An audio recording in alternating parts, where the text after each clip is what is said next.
Hello students, जो हम George पंचम की नाक का पेज नंबर 14 के जो पैराग्राफ हैं उसको एक्सप्लेन कर रहे हैं। और हम बता चुके हैं कि मूर्तिकार पूरा देश भ्रमण कराया, परंतु हमारे शहीदों की नाकों का नाप लेकर बेचारा भागता फिरा, पर उसे कहीं पे कोई ऐसा हमारा शहीद उसे नहीं मिला कि जॉर्ज पंचम की लाट पर उनकी नाक लगाई जा सके, यानी कि नाप सही नहीं बैठा। और ये हमारे देश के गौरव के लिए बिल्कुल सही स्थिति थी, क्योंकि हम परतंत्र मानसिकता के शिकार हैं।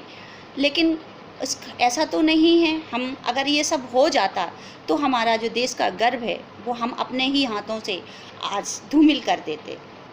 इस चीज़ को आगे बढ़ाते हुए आखिर दिल्ली पहुंचा और उसने अपनी मुश्किल बयां की। पूरे हिंदुस्तान की परिक्रमा कराया, सब मूर्तियां देख आया, सबकी नाकों का नाप लिया, पर जॉर्ज पंचम की इस नाक से सब बड़ी निकली। मैं समझा चुकी हूँ इस बात को। सुनकर सब हताश हो गए और झुंझलाने लगे। मूर्तिकार ने ढांढस बंधाया, आगे कहा, सुना है कि बिहार सेक्रेटेरिएट के सामने सन 42 के शहीद होने वाले बच्चों की मूर्तियां स्थापित हैं। शायद बच्चों की नाक ही फिट बैठ जाए। ये सोचकर वहाँ भी पहुँचा, पर उन बच्चों की नाकें भी इससे कहीं अधिक बड़ी बैठती हैं। अब बताइए मैं क्या करूँ? आगे हम क्या मतलब इस चीज़ को अब हमारी जो मानसिकता है वो हम यहाँ और गिरते हुए देख रहे हैं। कंडीशन क्या है कि अभी तो हम शहीदों को देख रहे थे, अब हम शहीद बच्चों को, जिन्होंने वो शहीद बच्चे जो हमारे देश का गर्व हैं, जो हमारे देश का भविष्य हैं, जो आज जो इस दुनिया में भी नहीं है। सेक्रेटेरिएट सन 42 में ये बच्चे हमारे शहीद हो गए थे, लेकिन आज हमारी परतंत्र मानसिकता उनकी नाक को भी तलाशने के लिए वहाँ पहुँच गई। हम कितने समझदार हैं। हम उल्टा बोल रहे हैं, इस बात को समझिएगा कि हम कितने समझदार हैं। आज हम उन बच्चों का अवलोकन करने चले थे, वो भी अच्छे काम के लिए नहीं, जॉर्ज पंचम की लाट पर सिर्फ नाक लगाने के लिए। उन शहीद बच्चों को भी हमने अपनी परतंत्र मानसिकता के होते हुए नहीं छोड़ा था। आगे बढ़ते हैं।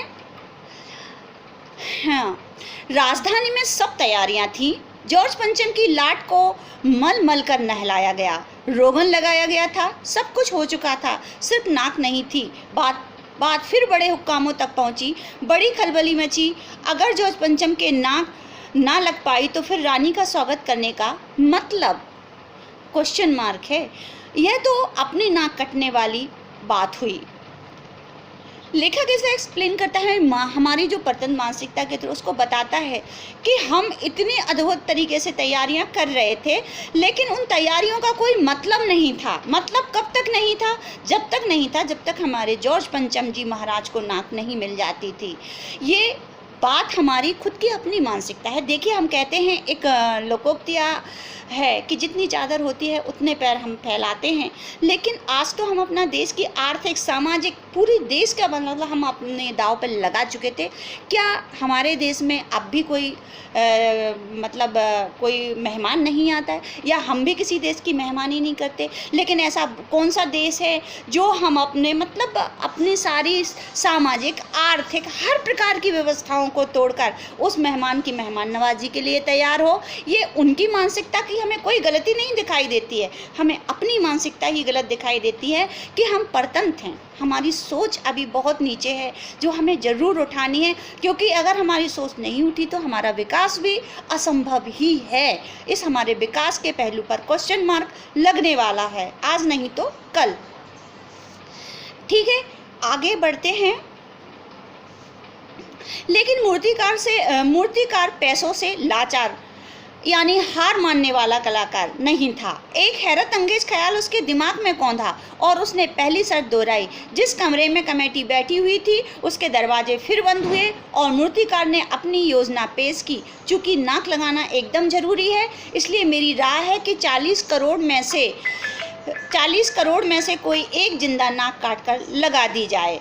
आगे हम जब देखते हैं तो मूर्तिकार, हमने आपको पहले भी एक्सप्लेन किया था कि मूर्तिकार एक लालची व्यक्ति है। ये इसके कैरेक्टर का सबसे इम्पोर्टेंट पॉइंट है कि मूर्तिकार एक लालची व्यक्ति है और इसी लालच की वजह से वो उसने अपना काम समाप्त नहीं किया, उसने हार नहीं मानी, बल्कि आगे बढ़ाते हुए उन्होंने कहा, क्योंकि उसे पैसे कमाने का एक दूसरा मौका दिखाई दे रहा था।